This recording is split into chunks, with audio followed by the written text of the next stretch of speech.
আপনারা খানিকক্ষণ পরেই শুনবেন যে কেমন উন্নয়নের স্বপ্ন দেখে বিএনপি, কিভাবে সে উন্নয়নের আকাঙ্ক্ষা পূরণ করতে চাই। আমরা খালি বললেই তো হবে না যে আমরা দেশের মানুষকে শিক্ষিত করতে চাই। কিভাবে শিক্ষিত করবেন? আমরা দেশের মানুষের উপার্জন বাড়াতে চাই, কিভাবে করবেন?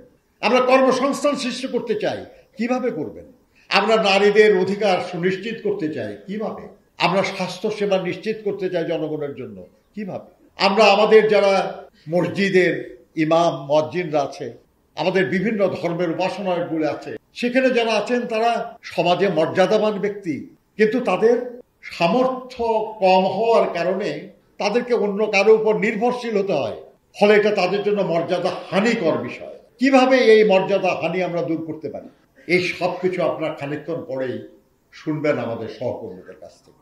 আমরা কিভাবে একটা সক্ষম জাতি হিসাবে গড়ে উঠব, কিভাবে আমরা দুর্নীতি অনাচারের মূল উৎপাদন করতে পারবো, কিভাবে সন্ত্রাস এবং এই নেশা থেকে মানুষকে সরিয়ে নিয়ে আসতে পারবো, এই সব কিছুর জবাব দীর্ঘ অনুশীলনের মাধ্যমে আমাদের নেতা জনাব তারেক রহমান আমাদের সবার সাথে আলোচনার মাধ্যমে এটা প্রস্তাব করেছেন।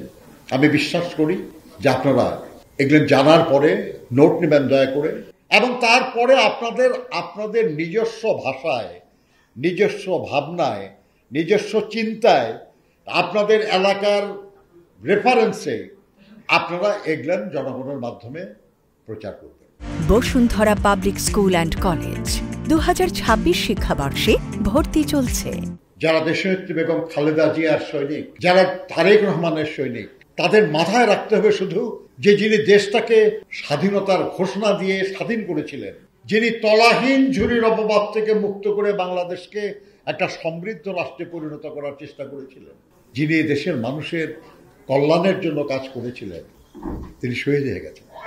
বাংলাদেশের উন্নয়ন বাজেটের শতকরা 100% ছিল বিদেশি ঋণ এবং সাহায্য নির্ভর স্বৈরাচার এরশাদের আমলে। সেই দেশটার দায়িত্ব নিয়ে দেশনেত্রী বেগম খালেদা জিয়া আমাদের উন্নয়ন বাজেটে অর্ধেকেরও বেশি যোগান দিয়েছেন দেশের উপার্জন থেকে। নারী শিক্ষার উন্নয়নে বেগম রেখার পর যার নাম উচ্চারিত হয় তার নাম হলো বেগম খালেদা জিয়া। আর শুধু একটা নারী শিক্ষার মাধ্যমে সমাজে যে কত পরিবর্তন ঘটে এটা তো আমরা দেখছি। যারা নারীর ক্ষমতায়ন নিয়ে মুখে ফেনা তুলে ফেলেন তারা একবারও প্রশংসা করেন না যে বেগম খালেদা জিয়ার উপবৃত্তি কর্মসূচি কত কোটি নারীকে স্বাবলম্বী করেছে। এবং একটা পরিবারে একজন মা শিক্ষিত হওয়ার মানে গোটা পরিবার শিক্ষিত হওয়া। এইভাবে কত দিক থেকে আমরা এগিয়ে গেছি। আপনারা শুনবেন খানিকক্ষণ পরে যে এই মাদেরকে মর্যাদা দিয়ে তাদেরকে আরো ক্ষমতায়নের জন্য জনাব তারেক রহমান আমাদের দলের পক্ষ থেকে যে ফ্যামিলি কার্ডের কথা বলেছেন সেটা ইস্যু হবে পরিবারের যিনি নারী কর্ত্রী তার দামে। আমরা ভোট চাই, আপনাদের সমর্থন চাই, আমাদের কিছু পরিকল্পনা আছে, আমাদের কিছু চিন্তা আছে, দেশ এবং দেশের মানুষের কল্যাণের জন্য আমাদের কিছু কর্মসূচি আছে। আপনারা সমর্থন করলে আমরা এই পরিকল্পনা, এই কর্মসূচি আমরা বাস্তবায়ন করতে চাই। একটু ভাবেন, একটু চিন্তা করেন, একটু বোঝার চেষ্টা করেন যে এতে আপনার কল্যাণ আছে কিনা। যদি মনে করেন আছে তাহলে আপনাদের সমর্থন করবেন।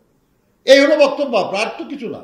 শুধু আপনারা যারা নেতৃস্থানীয় মানুষ আপনাদেরকে একটা কথা বলে রাখবো যে ডকুমেন্টগুলি আপনারা কাছে রাখবেন। কারণ আপনি একটা কথা কাউকে বললে আপনার প্রতিপক্ষ আছে তো, তারা আপনাকে কাউন্টার একটা কথা জিজ্ঞেস করতে পারে, তার জবাবটাও আপনার প্রস্তুত থাকতে হবে। কাজে কোনো কিছু বুঝতে অসুবিধা হলে আপনারা আমাদের যারা বক্তব্য রাখবেন তাদের কাছ থেকে জেনে নেবেন।